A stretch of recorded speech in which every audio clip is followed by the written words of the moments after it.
थुंग थुंग एक शिकारी था जो दिन भर जंगलों में भटकता रहता और जंगल के मासूम खूबसूरत परिंदों का शिकार करता, फिर उन्हें पिंजरों में कैद करके गांव के बाजार में बेच देता और ढलते सूरज के साथ बीड़ी फूंकते हुए धीरे धीरे घर की तरफ लौट पड़ता। थुंग थुंग अपनी बूढ़ी माँ के साथ रहता था जो अंधी थी, लेकिन फिर भी वह हर वक्त उसे समझाती रहती, बेटा, किसी की आजादी छीन कर तू कभी खुश नहीं रह पाएगा।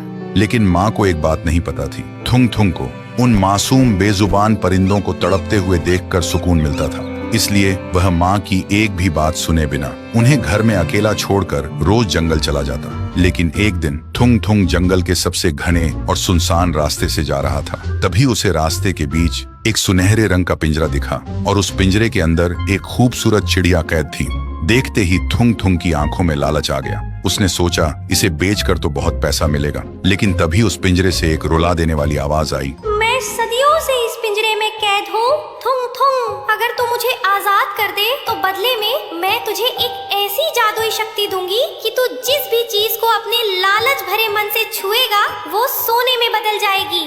सुनते ही थुंग थुंग खुशी से पागल हो गया। उसने बिना सोचे समझे पिंजरे का दरवाजा खोल दिया। चिड़िया बाहर आई और हवा में उड़ते हुए बोली, याद रखना थुंग थुंग, ये पिंजरा कभी खाली नहीं रहता। तेरे हर लालच की कीमत तेरा कोई अपना चुकाएगा। लेकिन थुंग थुंग ने उसकी चेतावनी पर ध्यान ही नहीं दिया और वह तेजी से अपने घर की तरफ दौड़ पड़ा। घर पहुंचकर उसने लालची मन से सबसे पहले अलमारी को छुआ। देखते ही देखते वह सोने में बदल गई। फिर उसने पुराने बर्तन छुए, वो भी सोने के हो गए। देखते ही देखते थुंग थुंग ने घर में सोने के ढेर लगा दिए। थुंग थुंग अब अमीर हो चुका था। जो थुंग थुंग पहले बीड़ी फूंकता था, वह अब महाराजा के जैसे सोने के सोफे पर बैठकर सोने की बोतल में दारू पी रहा था। लेकिन इन सब के बीच वह अपनी बूढ़ी माँ को भूल गया। 7 दिन बीत चुके थे, उसने अपनी माँ को एक निवाला खाना तक नहीं दिया था। फिर वह नशे और घमंड में झूमता हुआ माँ के कमरे में गया और हंसते हुए बोला, माँ, देख तेरी आजादी वाली बातें गलत थी। देख तेरा बेटा आज राजा बन गया है। लेकिन माँ ने कोई आवाज नहीं दी। फिर थुंग थुंग ने आगे बढ़कर अपनी माँ को जैसे ही छुआ,